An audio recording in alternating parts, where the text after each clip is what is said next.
Namaste. Subject CA Entrance Exam.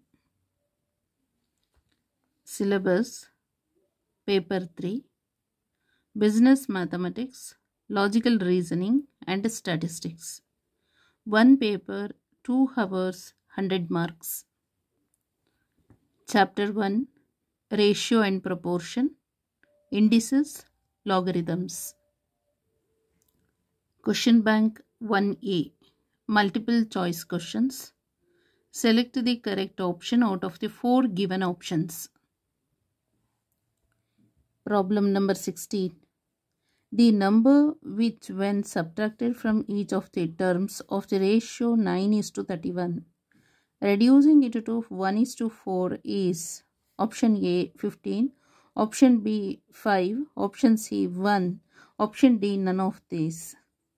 ಯಾವುದೋ ಒಂದು number ಇದೆ ಆಯಿತಾ, ಅದು current ratio is this one 9:31.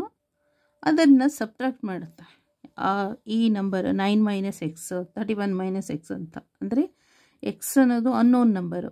ಆ ಅನ್ನೋನ್ ನಂಬರ್ ಏನು ಮಾಡುತ್ತೆ, ಅನ್ನೋನ್ ನಂಬರನ್ನು ನಾವು ಈ ಕರೆಂಟ್ ರೇಷಿಯೋಯಿಂದ ರೆಡ್ಯೂಸ್ ಮಾಡ್ಕೋತೀವಿ, ಗೊತ್ತಾಯ್ತಲ್ಲ.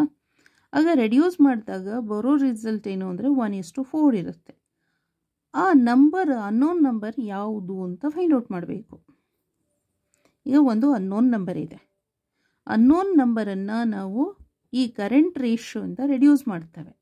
ರೆಡ್ಯೂಸ್ ಮಾಡಿದಾಗ ಬರೋ ರೇಷಿಯೋ 1:4 ಆಗಿರುತ್ತೆ. ಹಾಗಾದರೆ ಆ ಅನ್ನೋನ್ ನಂಬರನ್ನು ಫೈಂಡ್ ಔಟ್ ಮಾಡಬೇಕು. ಸೊ ಇಲ್ಲಿ ಇವಾಗ ಗಿವನ್ ಅಂತ ತಗೊಳ್ಳೋಣ. ಗಿವನ್ ಏನು, ಗಿವನಲ್ಲಿ ಕರೆಂಟ್ ರೇಷಿಯೋ.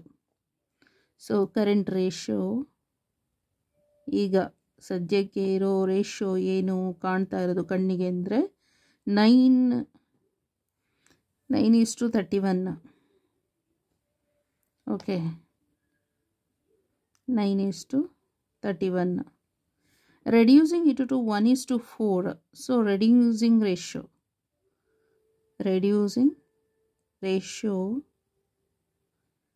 ಈಸ್ 1:4. ಓಕೆ, ಇವಾಗ ನಾವು ಆ ಅನ್ನೋನ್ ಇದೆಯಲ್ಲ ಅದನ್ನು ಎಕ್ಸ್ ಅಂತ ಕಾಲ್ ಮಾಡ್ಕೊಳ್ಳೋಣ. Okay, let's denote. ಈಗ ಅದಕ್ಕೆ ಏನು ಮಾಡೋದು, ಅಕಾರ್ಡಿಂಗ್ ಟು ದಿ ಕ್ವಶನ್ ಅಂತ ಬರೀಬೋದು, ಆಯಿತಾ. ಅಂದರೆ let's denote the number to be subtracted as x. According to the question ಏನಾಗ್ತದೆ, 9 - x divided by 31 - x. 31 - x equal to 1/4. ಇವಾಗ ಎಕ್ಸ್ನ ಫೈಂಡ್ ಔಟ್ ಮಾಡಬೇಕು, ಅದಾಯ್ತಲ್ಲ. ಎಕ್ಸ್ನ ಫೈಂಡ್ ಔಟ್ ಮಾಡಬೇಕು. ಇಲ್ಲಿ ತಗೋತೀನಿ. ಎಕ್ಸ್ ಅಂತ ಹೇಳಿದ್ರೆ 36 - 4x equal to 31 - x. So 36 - 31 ಅಂತ ಹೇಳಿದ್ರೆ 5 ಆಗುತ್ತೆ, ಈಕ್ವಲ್ ಟು 4x ಈ ಕಡೆ ಶಿಫ್ಟ್ ಆಗುತ್ತೆ, ಗೊತ್ತಾಯ್ತಲ್ಲ. 36 - 31 ಅಂತ ಹೇಳಿದ್ರೆ 5, 4x ಈ ಕಡೆ ಶಿಫ್ಟ್ ಆದರೆ +4x, +4x - x ಅಂತ ಹೇಳಿದ್ರೆ so that is 3x. So X value ಬರೋಲ್ಲ. ಸೊ ಇಲ್ಲಿ ಕ್ವಶನ್ಸ್ ಚೇಂಜ್ ಮಾಡ್ಕೋಬೇಕಾಯ್ತಾ. ಇದು 19 ಇರಬೇಕು ಮೋಸ್ಟ್ಲಿ, ಯಾಕಂದರೆ ಆಪ್ಷನ್ 15 ಅಂತ ಇದೆ. ಆಪ್ಷನ್ 15 ಆಗಬೇಕಾದ್ರೆ ಈ ರೇಷಿಯೋ ಇದೆಯಲ್ಲ ಚೇಂಜ್ ಮಾಡ್ಕೋಬೇಕು, 19:31 ಅಂತ. ಅಲ್ಲಿಗೆ ಇಲ್ಲೂ ಕರೆಂಟ್ ರೇಷಿಯೋ ಇಸ್ 19:31, ಇಲ್ಲೂ ಕೂಡ 19:31. 19 - x divide by 31 - x. So ಇವಾಗ ಏನು ಮಾಡಬೇಕು ಇಲ್ಲಿ, ಸೊ ಎಕ್ಸ್ನ ಫೈಂಡ್ ಔಟ್ ಮಾಡಬೇಕು.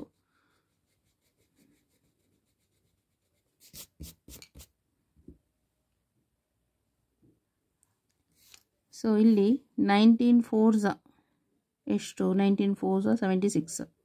ಇನ್ನೊಮ್ಮೆ ಬೇಕಾದ್ರೆ ಚೆಕ್ ಮಾಡ್ಕೊಳ್ಳಿ, ಕ್ರಾಸ್ ವೆರಿಫಿಕೇಷನ್. 4 9s 36ಗೆ 6, 4 ಕ್ಯಾರಿ, ಸಾರಿ ಒಂದು ನಿಮಿಷ. 4 9s 36ಗೆ 6, 3 carry. 4 1s 4, 4 + 3 is 7. So 76.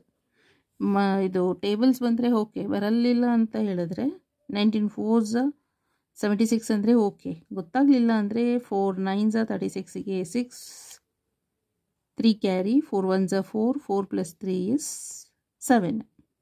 Okay, minus 4x equal to 31 ones 31 minus x. Okay, 76 minus 31 ಎಷ್ಟಾಗುತ್ತೆ? 6 minus 1 is 5.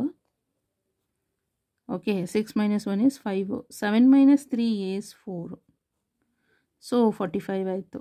ಇದು ಮೈನಸ್ 4x ಇದೆಯಲ್ಲ, ಅದು ಈ ಕಡೆ ಶಿಫ್ಟ್ ಆದರೆ ಪ್ಲಸ್ 4x ಆಗುತ್ತೆ. So plus 4x minus x ಅಂತ ಹೇಳಿದ್ರೆ 3x. Then x equal to 5x ಅಂತ ಬರುತ್ತೆ. Sorry, x equal to 5. x equal to 45 divide by 3 ಅಂದರೆ 5. ಸಾರಿ,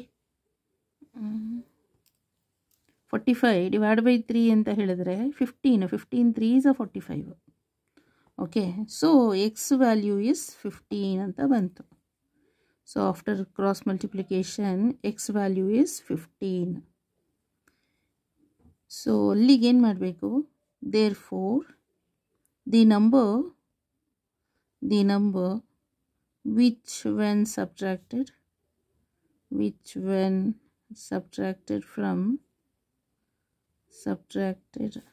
from each term in the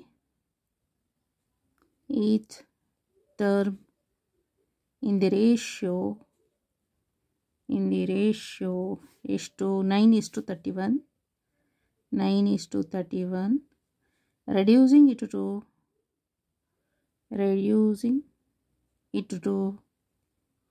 1:4 is 15. ಅಂದರೆ 15 ಅನ್ನೋ ನಂಬರನ್ನು ಕರೆಂಟ್ ರೇಷಿಯೋ ಜೊತೆ ರೆಡ್ಯೂಸ್ ಸಬ್ಟ್ರಾಕ್ಟ್ ಮಾಡಿದರೆ ಗೊತ್ತಾಯ್ತಲ್ಲ. ಸೊ ಸಬ್ಟ್ರಾಕ್ಟ್ ಮಾಡಿದಾಗ ನಮಗೆ ಬರೋ ರೇಷಿಯೋ ಏನಾಗುತ್ತೆ? Reducing ratio 1:4. The number which when subtracted from each term in the ratio 9:31, reducing it to 1:4 is 15 is the answer. So option A is the correct answer. So questions ಇಲ್ಲಿ wrong ಆಗಿತ್ತು, 19 ಮಾಡ್ಕೋಬೇಕು ಆಯಿತಾ. ಮತ್ತು ಇಲ್ಲಿ division ಮಾಡಬೇಕಾದ್ರೆ 45/3 ಅಂದರೆ 15 3s 45 ಆಗುತ್ತೆ. So x value is 15. Okay, thank you so much.